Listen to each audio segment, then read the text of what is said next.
तो memorandum of association के बारे में काफी बातें ऑलरेडी हो चुकी हैं। कई बार छोटे छोटे पॉइंट्स इसके डिस्कस हुए। आज डिटेल में हम इस चैप्टर को करेंगे शुरू।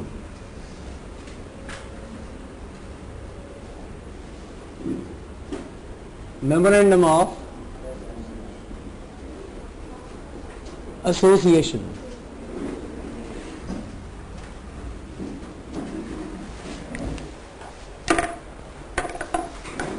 चलिए, मेमोरेंडम वैसे क्या चीज है, हमने ऑलरेडी इसके बारे में काफी सारी बातें की थी। मेमोरेंडम की अगर डेफिनेशन देखी जाए मेमोरेंडम ऑफ एसोसिएशन की, लॉ में सिर्फ और सिर्फ छोटी सी बात लिखी गई है। जहां तक इसकी डेफिनेशन का सवाल है उसमें सिर्फ ये लिख दिया गया जैसे ओरिजिनली फ्रेम किया जाता है कंपनीज एक्ट के अंदर एक मेमोरेंडम को, मेमोरेंडम ऑफ एसोसिएशन वही है। जैसे ओरिजिनली फ्रेम किया जाता है या उसे चेंज किया जाता है, मेमोरेंडम ऑफ एसोसिएशन वही है। और फिर क्योंकि हमारे इस पूरे के पूरे एक्ट में मेमोरेंडम ऑफ एसोसिएशन का तो पूरा एक टेबल्स दिए हुए हैं, table B C D E, हर तरह की कंपनी के लिए। इसीलिए इन्होंने सिर्फ ये बता दिया जो ओरिजिनली फ्रेम होगा और उसमें कोई चेंज आएगा वही हमारा मेमोरेंडम ऑफ एसोसिएशन है। लेकिन अगर हम इसके बारे में और जानना चाहें तो क्या क्या बताता है ये। अगर हम एक चार्टर है, ये सारे के सारे काम इसी के अकॉर्डिंगली चलते हैं, ठीक बात है ना। कंपनी का चार्टर है, मैंने पहले भी बताया था कि जैसे हमारे देश का संविधान है, कॉन्स्टिट्यूशन, कंपनी का कॉन्स्टिट्यूशन ये मेमोरेंडम है। ये मेमोरेंडम बता देगा कि कंपनी का स्कोप कितना है। किन चीजों का स्कोप?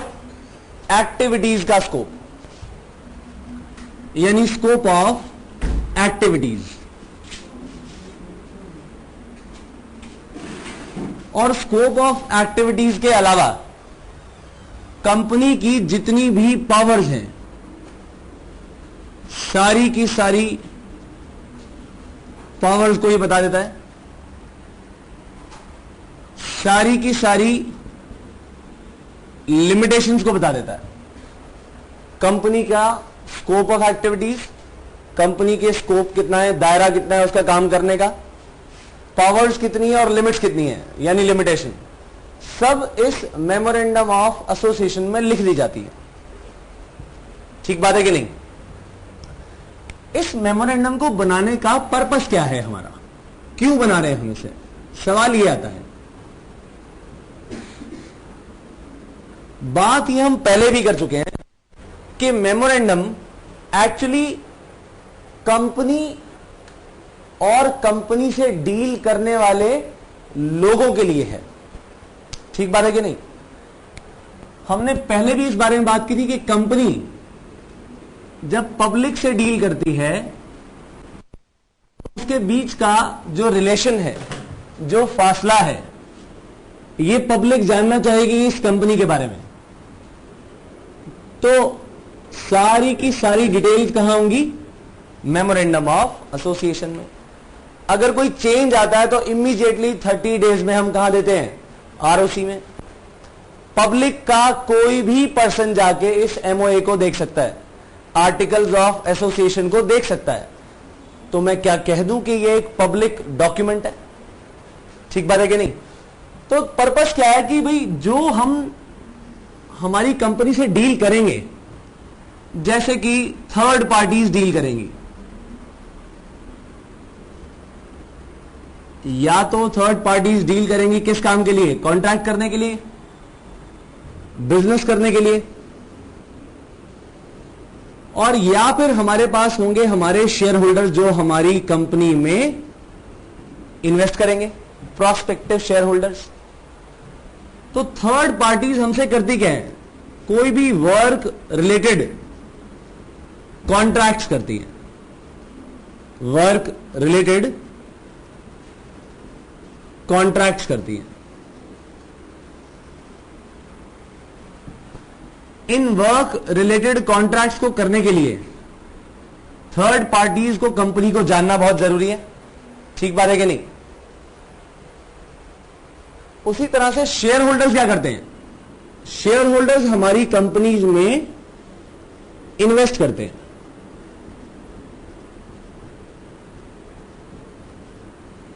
ये इन्वेस्टमेंट की जाती है। ठीक बात है कि नहीं? अब थर्ड पार्टी ये चेक करना चाहेगी कि जिस तरह का कॉन्ट्रैक्ट ये कंपनी हमसे करना चाहती है, क्या वो उनके ऑब्जेक्ट्स में है भी। अगर वो उनके ऑब्जेक्टिव्स में नहीं है तो फिर इस काम को करने का फायदा क्या? यानी ये जानना चाहेंगे वेदर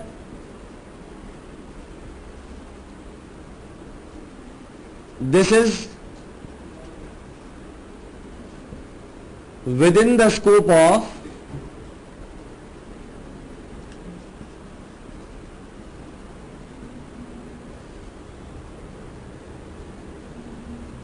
स्कोप की जगह सीधा लिख देते हैं with the object clause of company. जो भी ये काम करना चाहते हैं, कॉन्ट्रैक्ट करना चाहते हैं, क्या वो कंपनी के ऑब्जेक्ट क्लॉज में है? अगर ऑब्जेक्टिव में है तो हम ये काम करें, अदरवाइज ना करें। क्योंकि अगर कोई कंपनी अपने ऑब्जेक्ट क्लॉज से बाहर जाके काम करती है, इसका मतलब वो उनकी पावर के बाहर जाके काम कर रही है। अल्ट्रा वायर्स एक्टिविटी कहलाती है ये, बियॉन्ड द पावर, और वो वर्ड है। इसका मतलब थर्ड पार्टीज की गलती है, उन्होंने इस पर्टिकुलर पॉइंट को देखा ही नहीं, जबकि कंपनी ने सारी डिटेल्स आरओसी के पास इस एमओए में लिखकर दी हुई थी।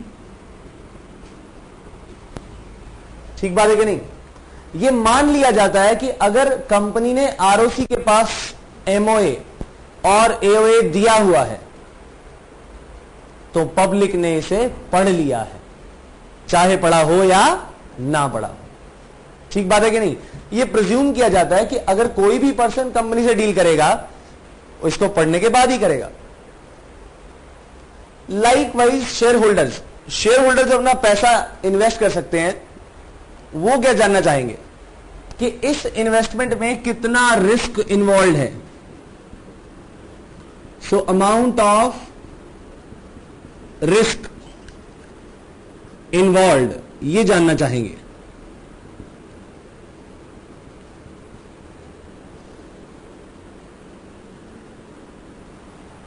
यही हमारा मेमोरेंडम का पर्पस है कि जो थर्ड पार्टीज हमसे डील करेंगी या ये जो शेयर होल्डर्स हमारे पास इन्वेस्ट करेंगे, उनको हमारे बारे में इंफॉर्मेशन दे देना। ठीक बात है कि नहीं? अब इसमें हमारे क्लॉजेस कौन कौन से हैं? रिस्क है या नहीं? देखो, एमओए में ऑब्जेक्टिव दिखा दिया कि नहीं दिखा दिया? ऑब्जेक्टिव के बाद कैपिटल लिखी है कि नहीं लिखी? आर्टिकल्स हैं या नहीं है? इन सब के बाद यह पता लग जाएगा कि कंपनी जिस पर्टिकुलर ऑब्जेक्ट के पीछे काम करने जा रही है, क्या आने वाले समय में उसकी डिमांड होगी। ठीक बात है कि नहीं? अगर लगा कि भाई ये कंप्यूटर या साइंटिफिक रिसर्च में पैसा लगाएगी, तो इसका मतलब जो लोग सोचते होंगे कि ये काम अच्छा कर पाएगी, तो एक बार ही बढ़िया फॉर्मूला बन गया तो उसके बहुत पैसे मिलेंगे, इसीलिए वो लोग इसमें इन्वेस्ट करना चाहेंगे। Depending upon the interest of the share holder.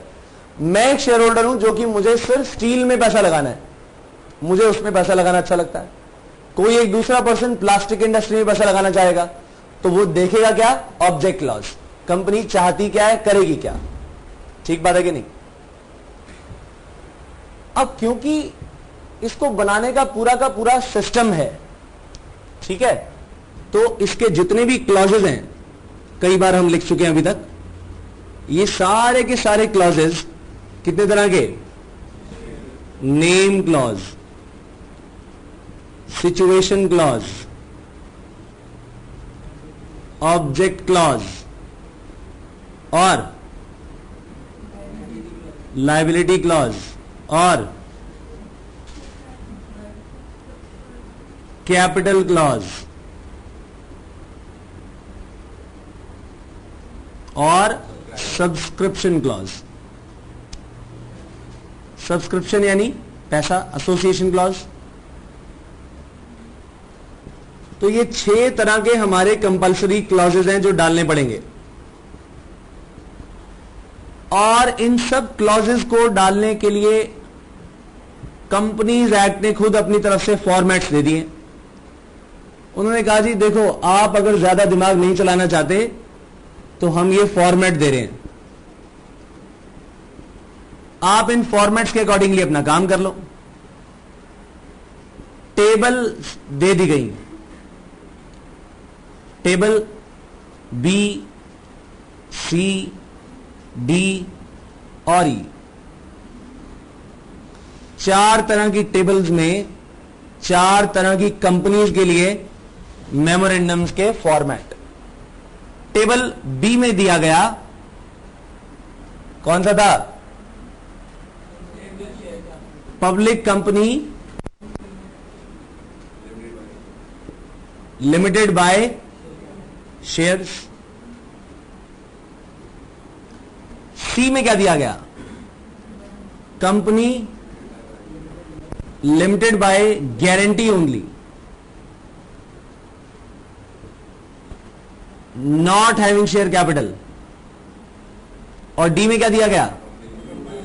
Company limited by guarantee having share capital.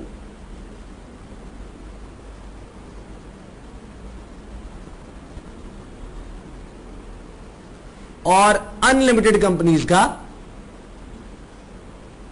Table E में दे दिया गया।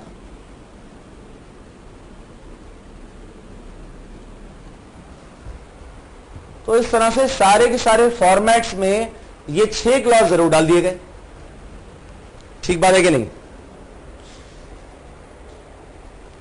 ये बात तय कर दी गई कि चाहे फॉर्मेट के अकॉर्डिंगली हो एज इट इज, इसी को आपने अडॉप्ट कर लिया या थोड़े चेंजेस करके, लेकिन जब भी मेमोरेंडम बनाया जाएगा, ये जो मेमोरेंडम है कैसा होना चाहिए? Memorandum of association, it should be printed. कैसा होना चाहिए? इट शुड बी प्रिंटेड और डिवाइडेड इनटू पैराग्राफ्स। पैराग्राफ्स में डिवाइडेड होगा।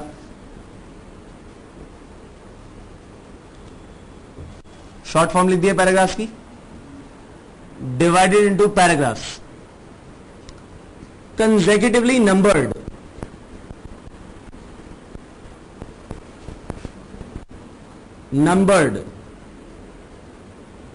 नंबरिंग होनी चाहिए।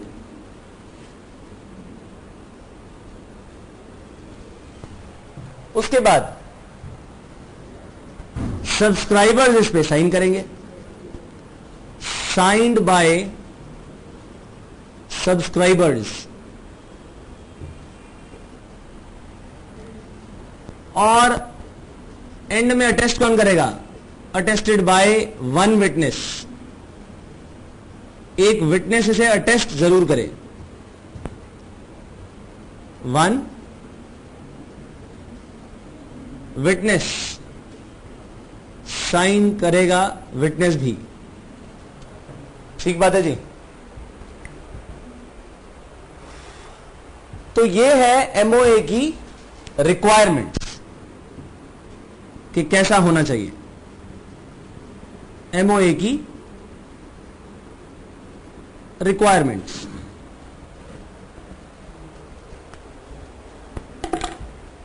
अगर हम इसके नेचर और प्रिजम्पशन की बात करें कि कैसा नेचर है इसका, एमओए के नेचर और उसकी प्रिजम्पशन की बात करें तो नेचर इसका है पब्लिक डॉक्यूमेंट। क्या नेचर है इसका? Public document.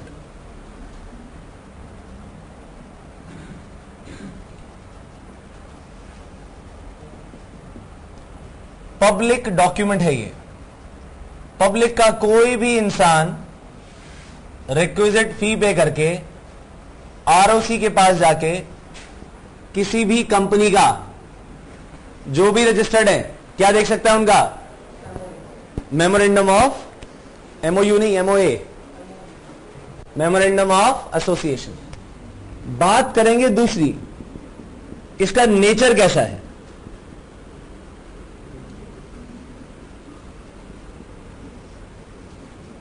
सॉरी, नेचर तो देख लिया, देखेंगे इसमें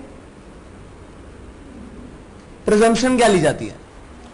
प्रिजम्पशन ये ली जाती है कि जो भी पर्सन कंपनी से डील कर रहा है वो इस पर्टिकुलर डॉक्यूमेंट के बारे में जानता है।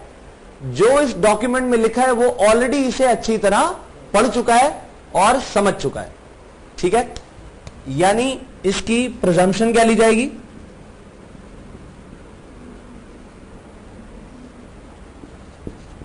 Persons dealing with the company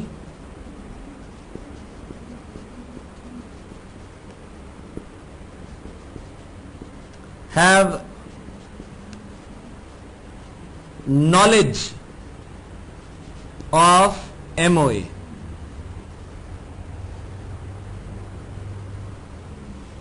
ये प्रिजम्पशन ली जाएगी। इज इट क्लियर और नॉट? तो ये है सारी हमारी MOA की बातें।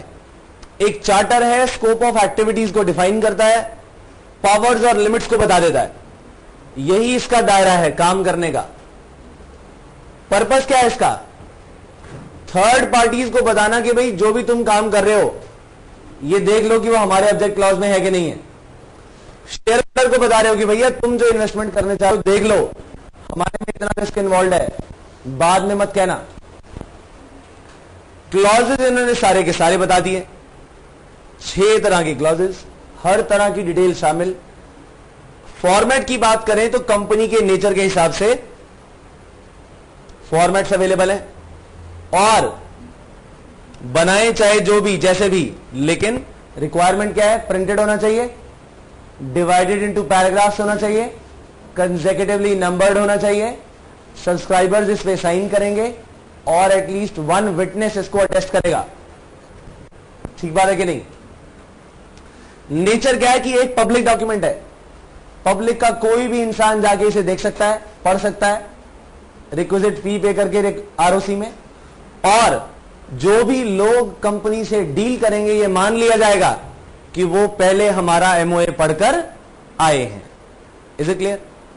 चले आगे, आइए पेज नंबर 40